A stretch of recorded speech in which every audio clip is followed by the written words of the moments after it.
Hello, আসসালামু আলাইকুম। Welcome to my video. তো অনেকদিন পর একটা ভিডিও করতেছি। আহ, এর ফার্স্ট পার্টটা আমি দিয়েছিলাম, এটা হচ্ছে সেকেন্ড পার্ট। তো আমরা সবাই মিলে নাপিতে চড়া ঝর্ণায় যাচ্ছিলাম। যাইতে যাইতে আমার পায়ের অবস্থা অনেক খারাপ হয়ে গিয়েছিল, কারণ ভুলে আমি আমার ওই যে রাবারের জুতা নিয়ে গেছিলাম না, সো অ্যাংলেট পায়ে দিয়েই আসলে এটা পার হইতে হচ্ছিল। তো আমরা সবাই যাচ্ছিলাম। তো এখানে আগের ভিডিওতেও আমি বলছিলাম যে আসলে বাঁশ ছাড়া বাঙালি চলতে পারে না। বাঙালির বাঁশ হচ্ছে ভীষণ প্রিয় একটা জিনিস। তো এখানে আমিও তার ঊর্ধ্বে নাই। তো বাঁশ নিয়ে আসলে এগিয়ে যাচ্ছিলাম। আর ওদের জীবনযাপন দেখছিলাম যে আমরা অল্পতে কত হাঁপিয়ে যাই, ওরা এই দুর্গম রাস্তা পেরিয়ে ওদের যাবতীয় প্রয়োজনীয় জিনিস সব আনা নেওয়া করতেছে। বাট আমার প্রথমবার এরকম ঝর্ণা ট্রেলে যাওয়া আমার বেশ ভালো লাগছিল। দেন আমরা সবাই সামনে আগাচ্ছিলাম। যাইতে যাইতে অনেক মানুষের সাথে চেনা অচেনা পরিচিত হয়েছি। যারাই ব্যাগ আসতেছে তারাই বলতেছে যে আপা যেন না, সামনে আগাইতে পারবেন না, মানে এমন অবস্থা। তো আমরা আর কি করার, গিয়েছি যেহেতু সেহেতু পুরোপুরি যদি না ঘুরে আসি তাহলে মনের ভিতরে একটা আফসোস থাকে না। তো এখান থেকে আমরা হচ্ছে হাঁটতে হাঁটতে যাচ্ছিলাম। আর আমাদের চিন্তা ভাবনা ছিল যে নাপিতচড়ার যে ৩টা ঝর্ণা ছিল সেই ৩টা ঝর্ণায় কভার করা। তো দেখা যাক কি হয়, চলেন সামনে আগে।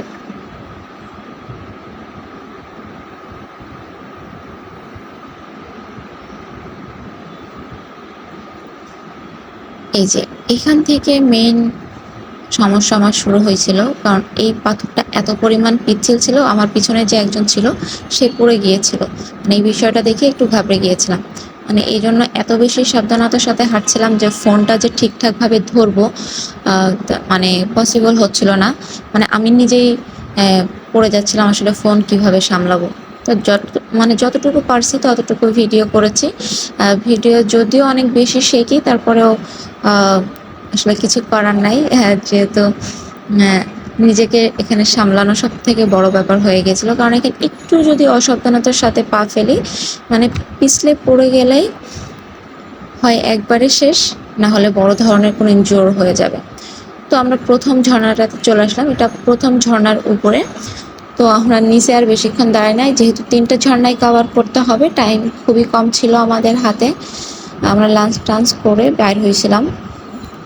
দেন এটা প্রথম ঝর্ণার উপরে, পানি অবশ্যই একটু কম ছিল, তারপরও বেশ সুন্দর ছিল জায়গাটা, অনেক সুন্দর। আসলে আল্লাহর সৃষ্টি সব কিছু এত সুন্দর, না দেখলে হয়তো বা বিশ্বাসই করতে পারতাম না। বিশেষ করে এখানকার পানি অনেক ঠান্ডা। মানে এত গরমে যে মানে হাঁটাহাঁটি করে রোদের ভিতর দৌড়াদৌড়ি করে যাচ্ছিলাম, বাট এই পানিতে একটু পা ভিজাইলে মনের একটা আত্মার তৃপ্তি, একটু শান্তি আসতেছিল। তো আমরা এখান থেকে ওই যে নিচে যে সাদা অংশটা দেখা যাচ্ছে ওটা হচ্ছে প্রথম ঝর্ণা। আমরা ওইখান থেকে সোজা উঠছি উপরে। ওই ছোট্ট একটা দোকান ছিল, যেন ওইখান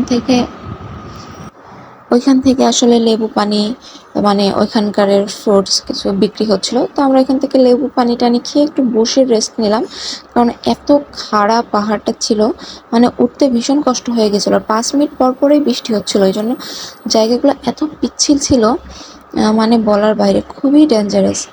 তো আমরা এই যে চিকন এই রাস্তা দিয়ে সামনে এগিয়ে যাচ্ছিলাম সেকেন্ড ঝর্ণাতে। আর ওই যে দূরে একটা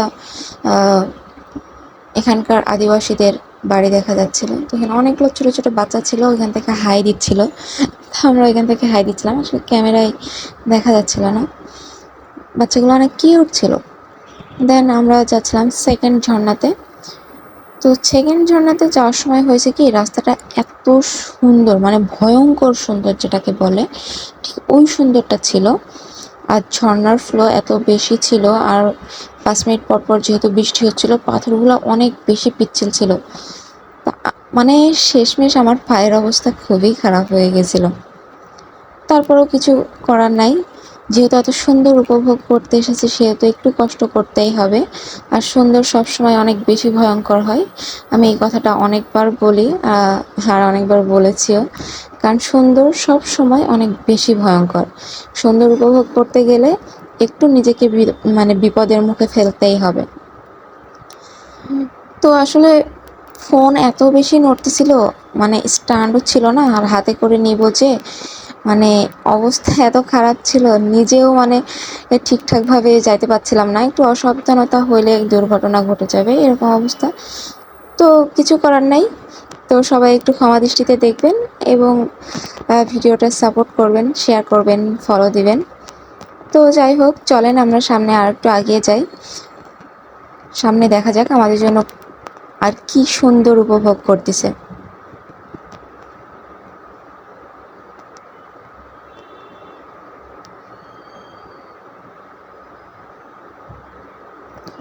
তো এইখানটাতে যাইতে আমার এত ভাল লাগছিল, মানে পানিগুলো এত সুন্দর করে আসতেছিল, মাশাআল্লাহ, যে কি বলবো।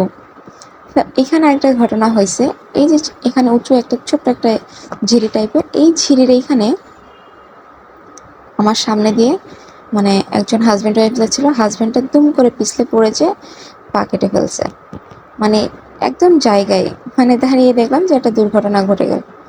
এই যে সামনে দিয়ে এরা হচ্ছে ওরা দেখে গেল, দেন আমরা যাচ্ছি, ওরা আমাদেরকে বলতেছিল যে আপা সামনে যাইতে পারবেন না, অবস্থা অনেক খারাপ, পানি বাড়তিছে, আর পাথরগুলো এত পিচ্ছিল, যেন না ফিরে যান। তো আমরা কি আর আসলে ফিরে যাওয়ার বান্দা, একবার যেহেতু সামনে আগাচ্ছি, পিছু হাঁটার কোনো কারণই নাই। তো এখানে কিছু ছবি টবি তুললাম, দেন তোলার পরে আবার সামনে এগিয়ে যাব, যেহেতু এত কষ্ট করে গেছি, দুই একটা স্মৃতি, দু একটা ছবি যদি না রেখে আসি তাহলে আর কি হইলো। দেন আবার সামনে আগাইলাম, মানে অবস্থা এমন হয়েছে, মানে প্রফেশনাল ক্যামেরাম্যান না হলে যা হয়, মানে এই অবস্থা। তবে আমার দুইটা ঝর্ণারই ভিডিও ডিলিট হয়ে গেছে, এই জায়গায় অনেক বেশি কষ্ট পাইছি, ওই ভিডিওটা আপনাদেরকে দেখাতে পারি নাই, এর জন্য আসলে অনেক দুঃখিত। আমি নিজেও অনেক কষ্ট পাইছি যে এত কষ্ট করে ঝর্ণার ভিডিওগুলো করছিলাম, দেন ওই ভিডিওগুলো আসলে আমি অ্যাড করতে পারি নাই। তো আসলে এই রাস্তাগুলাই ছিল, দেন ফোনে মেমোরিতে একদম ফুল হয়ে গেছিলো, তো ডিলিট করার সময় আমি আসলে ওই ভিডিওগুলো কীভাবে ডিলিট করে ফেলছি আমার আর খেয়াল নাই, বাট আমি যখন এডিট করতে যাই তখন দেখি ভিডিওগুলো নাই, দুইটা ঝর্ণার ভিডিও। ফার্স্ট ঝর্ণার ভিডিওটা অল্প কিছুক্ষণ ছিল, আর সেকেন্ড অ্যান্ড থার্ড হচ্ছে ঝর্ণার ভিডিওটা ডিলিট হয়ে গেছিলো। তো আমি লাস্টে এটা ছবি অ্যাড করে দিব, আপনারা দেখে নেবেন। তো এই যে এটা হচ্ছে লাস্ট, হচ্ছে যে ঝর্ণাটা ছিল এটা হচ্ছে ওই ঝর্ণাটা, অল্প একটু ক্লিপ ছিল, বাট আমি একদম লাস্টের ঝর্ণার একদম নিচে গিয়েছিলাম। আমার এই জায়গাটা এসে এত ভালো লাগছিল, হ্যাঁ মানে কি বলবো, এত সুন্দর।